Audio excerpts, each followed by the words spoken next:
pansamantalang tinigil Trump. Pansamantalang tinigil ni Donald Trump yung kanya pong pagbabanta na pupulbusin itong bansang Iran para maging mabalik sa Stone Age, no? At ganun din po yung pagbabanta rin po ng Iran na gagantihan nila, no? Pag ginawa po ng Amerika, ng USA o ni Donald Trump yung kanyang banta, ay lahat ng gagawin sa Iran ay gagantihan niya yung mga kaalyado. Ayon nga sa dito po sa Iran, ito pong mga kaalyado na to, hindi po to pwedeng ituring na biktima lang, no? Kasi galing dito sa mga kaalyado na to ng USA yung mga pambobomba na ginawa nila. Kaya justified po na atakihin din nila at bawian itong mga kaalyado ng United States of America. So ito po, sa awa po ng Diyos ay hindi po natuloy. Ito po yung mga dahilan, no? Okay, bakit po hindi natuloy? Ano po yung mga reasons kung bakit po pumayag yung dalawang panig na magkaroon po ng 2 linggo na ceasefire? Okay, ito po, 90 minutes before final ultimatum, yan po ay nagpahayag po si Donald Trump na hindi na nila itutuloy. Ito po yung mga reasons ni Donald Trump. Una, Pakistani mediation. Nagkaroon po ng mediation ito pong bansang Pakistan sa pamamagitan po ng kanilang Prime Minister na si Shehbaz Sharif and Field Marshal Asim Munir.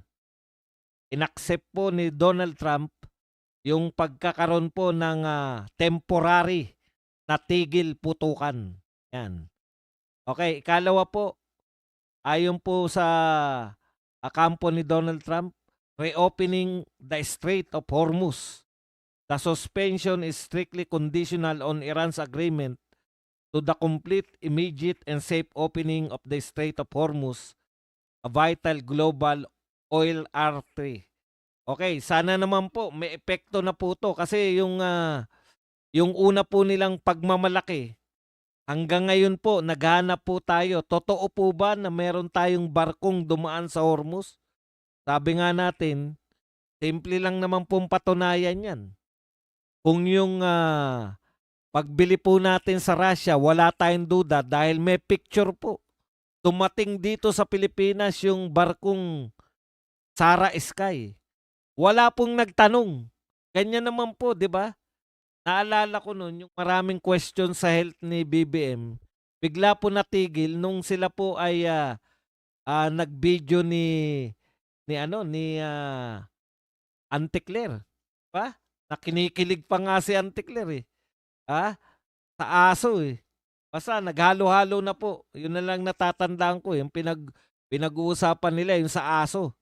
Pero kinikilig si Auntie Claire sa aso. Di ba nawala na yung duda na sinasabi na may nangyari kay BBM? Lang naman po ang kinakailangan namin sa lahat po, pweba lang. Pero alam niyo po, yung trust issue ng government, yun po problema. Ito po, napakatatapang po ng peace. No? Banta kayo ng banta na huli namin. Alam niyo po, hahangaan pa namin kayo kung ang nahuli nyo yung mga magnanakaw sa flood control. Yun po ang nakakabilib. Hulihin nyo, iparada nyo. Ito yung mga congressman na magnanakaw. Hinuli namin. Bakit hindi kayo magmatapang sa mga magnanakaw sa flood control? Nagmamatapang kayo sa mga huli namin yung mga vlogger na mga nagpe-fake news. Ako po, hindi po ako nagpe-fake news. Pero naaawa po ako sa mga vlogger na huliin ninyo dahil marami dyan, biktima rin ng fake news. Kasalanan nyo yan Hindi nyo maayos-ayos yung pagkalat ng fake news tapos manghuhuli kayo ng mga vlogger.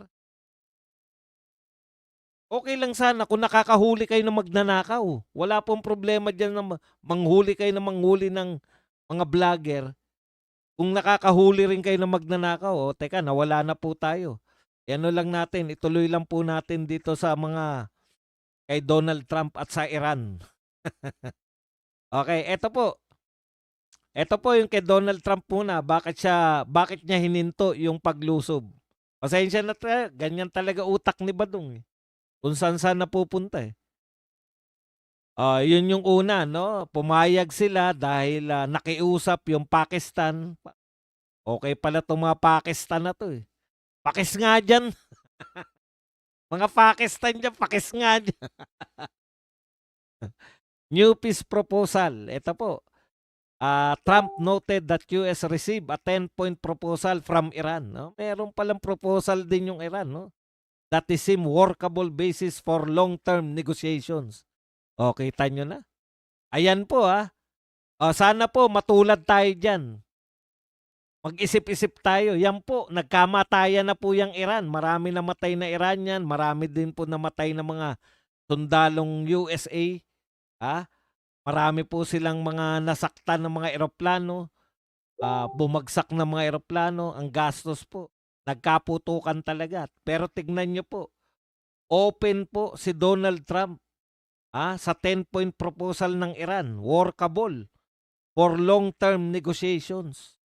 Ano po ibig sabihin? Nagkapatayan na yan, nagkaputukan na, nagkabagsakan na ng mga resources. Ilang bilyon dolyar po pinag-usapan natin, ilang bilyon dolyar na yung ginastos nila dyan. Dito sa atin, halos ayaw natin makipag-usap sa China.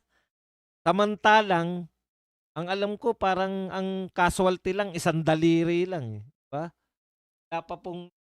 Di pa po nagkaroon ng buhay. Wala pa pong buhay na kinitil yung pambobomba nila ng water cannon. So, ang point ko lang po, kung etong mga to, totohanang naggera, gera po ang ay very willing na mag-usap, sana din tayo rin sa gobyerno natin, yung mga tao po ng gobyerno natin, dapat open din tayo kasi ang bomba sa atin, water pa lang, tubig pa lang. Dapat bukas din po tayo sa mga negosasyon, sa mga usapang kapayapaan, 'di po ba? Dapat hindi natin sinasara 'yan. Ang punto ko nga po,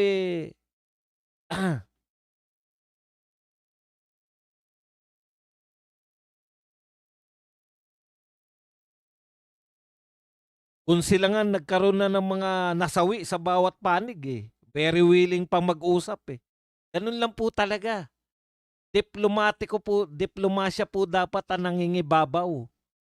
Kaya tayo po, Mr. President, kung kayo po ay nakikinig, wala akong sinabi,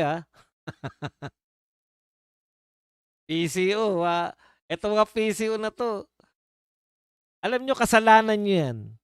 Kung bakit malaganap ang fake news, alam niyo kung bakit? Alam niyo kung katiwa-tiwala yung ginawa niyong tagapagsalita, halimbawa po, paano po yung katiwa-tiwala? Araw-araw na nagsasalita si Anticler, 'di ba? Bakit? Bakit laganap pa rin yung fake news kung araw-araw na nagsasalita si Anticler? Ibig sabihin, yung mga tao, kaya prone sila na maging biktima ng fake news. Ibig sabihin, pinagdududahan ng mga mamamayang Pilipino mismo yung mga sinasabi ni Anticler. Kasi lahat naman tinatanong kay Anticler. Kung matino po, kung very satisfied po yung mga, tatanungin mo lang, Ano po masasabi niyo? Ay, kasalanan ng Duterte yan. Ay, Duterte talaga may panay Duterte. Anong gagawin ng mga tao kung hindi ka panipaniwala yung sinasabi ni... Pero yun yung ngayon nagaganap. Tinatanong, ayon po kay Amy Marcos, eto halimbawa, ayon ko po kay Amy Marcos, wala daw po nilabas na na-report yung ICI. Nahudas daw, hindi raw na sino ba talagang nanghuhudas? Tsaka dapat, kung siya ay anti-corruption, dapat hindi lang niya sinisilip yung corruption ngayon. Dapat pati yung corruption nung nagdaang presidente. Duterte na naman. Bukang bibig, Duterte. Pag hindi pwedeng ianggulo kay Duterte, ano sasabihin? Ay, inaaral pa lang po. Yan yung mga sagot yan. Tinatanong kayo, ano pong masasabi ng palasyo? Ito po yung mga walang kinalaman. Kasalukuyan po yung pinag-aaralan. Binabantayan po natin. Pinag-aaralan na po yan. Nakatutok po tayo dyan. Panay ganun lang eh. Kaya naghahanap po ng mga kasagutan yung mamamayang Pilipino. Saan sila maghanap kung pag tinignan nila yung spokesperson? Pucha, anti-Duterte na naman yung mga pinagsabi. Oh, ibig sabihin, maglagay kayo ng spokesperson na pag nagsalita siya, tatahimik na lahat. Ganun pala. Madali lang naman po maniwala yung mga tao eh. Halimbawa, sinabi nyo, bumili na tayo sa Russia ng langis. Meron ba nag-question na bumili tayo sa Russia ng langis? Wala. Bakit? Ayan, ang laki oh. Sara Sky. Yan yung oil tanker ng Russia. Nag-deliver ng oil. May picture. Pero kung sasabihin nyo, tayo po pinapayagan ng Iran na maglabas-pasok dyan sa Hormuz. Talaga? Nababalitaan namin, piso ay $1 kada, magtotol ang Iran, $1 kada barilis. So bawat isang barko, ang toll nila, $20 million. Kasi 20 milyong barilis ang bawat isang barko. So ibig sabihin, napakapalad ng Pilipinas. Libre tayo. Ang tanong, asan yung picture na may barko tayo?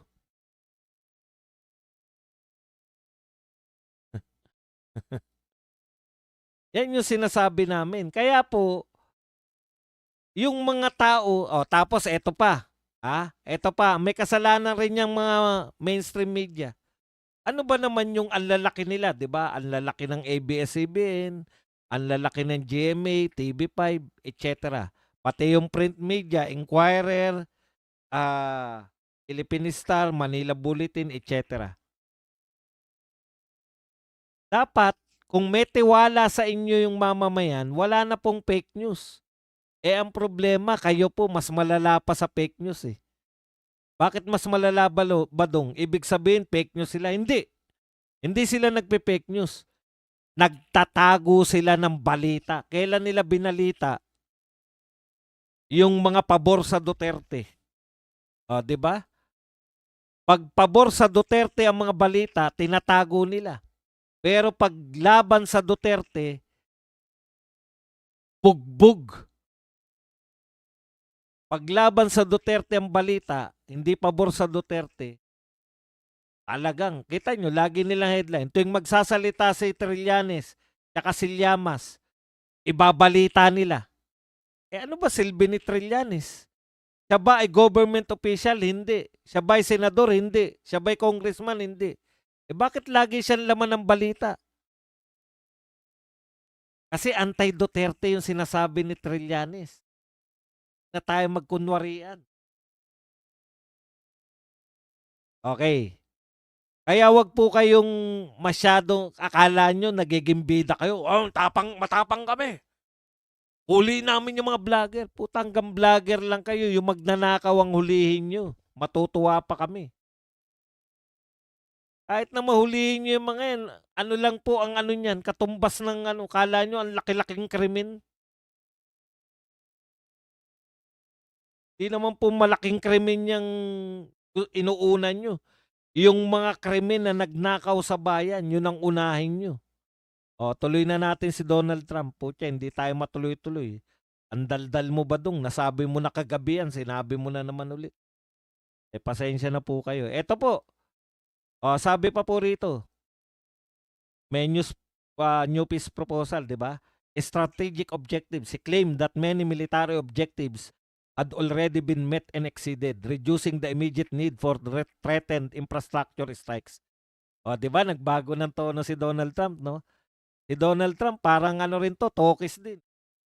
Sinasabi ni Donald Trump, matagumpay na tayo laban sa Iran, eh. Gusto niya na magdeklara na matagumpay. Bakit ka nagbabago ng ano? Ito naman po, ang sinabi ng Iran. Totoo ba na yung Iran ay sumuporta? Kasi yung una, sinasabi ng Iran, hindi kami payag dyan sa mga ceasefire na yan. Ito po ang sinabi ng Iran. The Iranian Council issued a statement on Wednesday, April 8, ngayon po, announcing it had accepted the plan with the approval of its new supreme leader, Ayatollah Mojtaba Khamenei. Okay, ito po. Ayon po sa kanilang foreign minister, si Abbas Araghchi, Iran has agreed to, umayag po ang Iran sa 2-week military halt. Maraming salamat Iran, maraming salamat USA. Pero sila po ay tuloy sa defensive operation. Habang ang mga Israeli daw at saka mga US ay umaatake, aatake pa rin sila. Okay, pumayag din po sila. Ito po nakakagulat. Dati hindi sila pumapayag dito. Pumayag po sila, opening the Strait of Hormuz. Iran's armed forces will facilitate the safe passage for ships through the vital waterway for the duration of the truce. Yan. Okay. Negotiations Islamabad. Formal talks with the US are scheduled to begin this Friday, April 10 in Pakistan to seek a long-term resolution. Ayan po. So magpo-formal talks na po. Magpo-formal talks na po yung US at saka Iran. Galing po sa gera yan. Meron po silang usapang kapayapaan. Sana tayo din, ganun din. Wala pa namang gera sa pagitan ng China at Pilipinas. Puta, ayaw na natin makipag-usap. Gustong-gusto po. Alam niyo po, ako naniniwala ko gusto ng China na makipag-usap sa atin. Bakit? Tinik tayo sa lalamunan ng China. Hindi dahil takot ang China sa atin o may mapipinsala natin ng China. Hindi po. Kasi po, sa totoo lang, pag pinatulan tayo ng China, lalabas silang bully. Diba? Ang kukulit natin. Alam mo yun, yung pag naglalaro ka ng basketball tapos may batang makulit na hindi mo pinapatulan dahil, diba? Nakakaawa.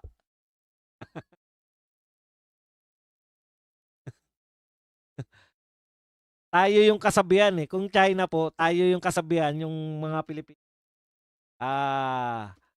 Nakakaawang katayin, nakakabwisit na mambuhay. Di ba? Ang pangit po sa ng China yon. Ang pangit po kung magkakaroon po ng digmaan sa pagitan po ng China at Pilipinas. Di ba ang pangit po niyan para sa China? Sasabihin, puta wala na nga kalaban-laban, wala namang kalaban-laban yung Pilipinas, pinatulan nyo. Masyado kayong bully. Yan po talaga lalabas, di ba? Okay. Yan lang po yung topic natin dyan sa madaling salita.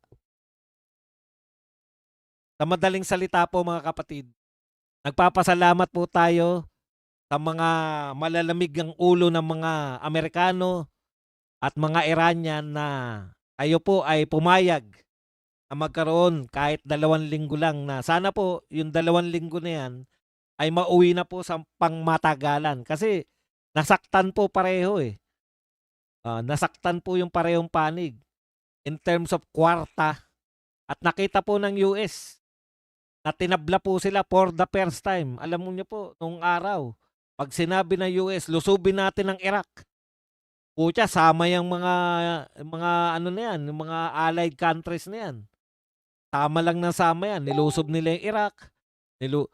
Walang ganong ginagastos yung US Dahil yang pong mga unang Iraq invasion, yung panahon po ng kalaban nila Iraq, marami po dyan na gastos po ng mga European countries. Parang may napanood ako 90% ng gastos ay galing sa Europe, sa mga kaalyado. Eto po, sinolo po ng US yung gastos diyan. Akala nyo ba? Marami po yung mga ginagamit ng Israel na pantira, bigay din po yan ng US. Kaya ito po, taghirap po yung US dito, 2 billion a day ang budget nila sa Iran. Ito sa Iran war. Kaya tapos ang malupit niyan, ang pagkakaiba po, very popular po yung mga yung mga mag mag-amang Bush. Sila yung lumusob eh. Naging very popular sila sa mga Amerikano nung nilusob nila yung Iraq. Samantalang po ito si Donald Trump. Oh, napakalaki po ng ah, mga rallies. Ako po wala akong pakialam diyan sa politika nila. Pine-present ko lang po as much as possible na parehas. Wala po akong kinakampihan diyan.